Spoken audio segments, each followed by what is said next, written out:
भक्तों, ओम नमः शिवाय, श्री शिवाय नमस्तुभ्यं, जय श्री महाकाल। जी हाँ भक्तों, क्या आपके भी घर में कोई ऐसा व्यक्ति है जिसका विवाह नहीं हो पा रहा? आप लोग उसके विवाह के लिए बहुत ज़्यादा परेशान हैं कि आखिरकार इसका विवाह क्यों नहीं हो पा रहा। जब भी आप प्रयास करते हैं उसके विवाह करवाने के लिए तो कोई ना कोई अड़चन आ जाती है, कोई ना कोई समस्या आ जाती है, जिसके कारण जो उसका विवाह है ना वो नहीं हो पा रहा। तो आपको टेंशन लेने की कोई ज़रूरत नहीं है। आज जो मैं आपको उपाय बताने वाला हूँ, अगर आपने केवल और केवल इसी बस को कर लिया तो अवश्य रूप से आपकी जो भी इच्छा है, जो भी मनोकामना है ना वो पूरी होगी ही होगी। और आपके घर का जो कोई भी व्यक्ति है जिसका विवाह में अड़चनें आ रही हैं, समस्या आ रही हैं, उसका विवाह भी अच्छे तरीके से होगा ही होगा।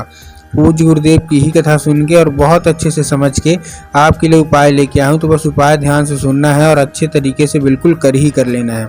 देखिए, पूज्य गुरुदेव की जो कथा होती है, जैसे कि आपको पता होगा कि पूज्य गुरुदेव की कथा में लाखों की भीड़ आती है। कैसे आती है? लाखों की भीड़ आती है। और जब गुरुदेव की कथा में लाखों की भीड़ आती है तो वहाँ ज़्यादातर जो भक्त रहते हैं वो क्या करते हैं? पत्र के द्वारा, किसके द्वारा? पत्र के द्वारा अपनी मनोकामना गुरुदेव तक पहुँचाते हैं। तो अभी क्या है, 4-5 महीना पहले की बात है, गुरुदेव की कथा चल रही थी और गुरुदेव की कथा में लाखों की भीड़ आई। अब जब गुरुदेव की कथा में लाखों की भीड़ आई तो वहाँ ज़्यादातर जो भक्त थे ना, उन्होंने क्या किया? पत्र के द्वारा, किसके द्वारा? पत्र के द्वारा अपनी मनोकामना गुरुदेव तक पहुँचाई।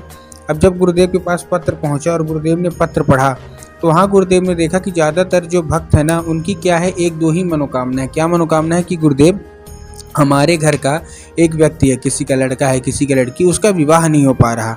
हम लोग बहुत ज़्यादा परेशान हैं कि उसका जो विवाह है वो हो जाए, लेकिन कोई ना कोई समस्या, कोई ना कोई अड़चन आ रही है जिसके कारण उसका जो विवाह है ना वो रुक रहा है। कृपया करके कोई उपाय बता दें ताकि उसका जो विवाह है वो हट जाए। हम लोग बहुत ही ज़्यादा परेशान हैं।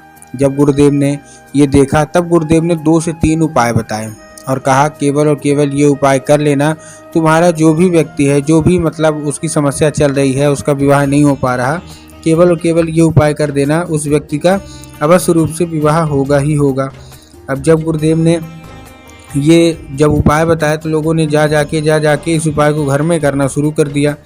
अब जैसे ही लोगों ने जा जाके इस उपाय को घर में करना शुरू कर दिया, वही लोग गुरुदेव की कथा में मात्र 1 से 1.5 महीने के बाद वापस आए। अब जब वही लोग गुरुदेव की कथा में वापस आए तो उन्होंने क्या किया? फिर से गुरुदेव को पत्र लिखा।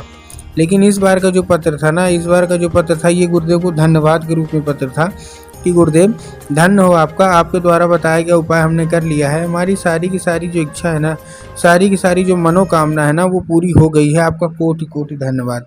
हमारे घर का जो व्यक्ति था जिसका विवाह नहीं हो पा रहा तो उसका विवाह भी पक्का हो गया है और ये केवल और केवल आपके द्वारा बताया गया उपाय से हुआ है। तो चलिए हम बताते हैं आपको आज की इस वीडियो के माध्यम से कि आपको करना क्या है जिसके कारण आपका भी घर का जो भी व्यक्ति है जिसका विवाह नहीं हो पा रहा उसका विवाह हो जाए। तो चलिए चलते हैं उपाय की ओर। लेकिन उससे पहले चैनल पे अगर पहली बार आए हैं और आवाज़ मेरी पहली बार सुन रहे हैं तो वीडियो कर दें लाइक और चैनल को भी कर लें सब्सक्राइब, ताकि पूजनीय पंडित प्रदीप जी मिश्रा के रोज़ नए नए उपाय जो कि मैं उनकी कथा से सुनता हूँ, श्रवण करता हूँ, सबसे पहले मैं आपको प्राप्त करा सकूँ। ठीक, तो देखिए, जो हमारा सबसे पहला जो हमारा उपाय है, इसमें आपको करना क्या है? इसमें 3 काली मिर्च और 1 धतूरे से उपाय करना है। क्या करना है? 3 काली मिर्च और 1 धतूरे से। अब देखिए, काली मिर्च और काली तिल में ना बहुत सारे लोग कंफ्यूज होते हैं कि काली तिल लेना है कि काली मिर्च लेना है। इसलिए गुरुदेव ने बताया है कि आपको क्या लेना है? आपको लेना है काली मिर्च। साथ में आपको क्या चाहिए? साथ में आपको चाहिए 1 धतूरा। ठीक, धतूरा भी ले लिया।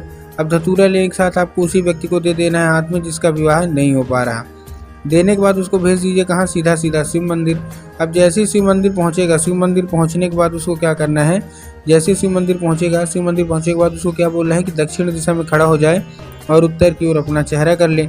अब देखिए, दक्षिण और उत्तर में ना बहुत सारे लोग कंफ्यूज होते हैं कि दक्षिण क्या है, उत्तर क्या है, हमको थोड़ा साफ साफ बताओ।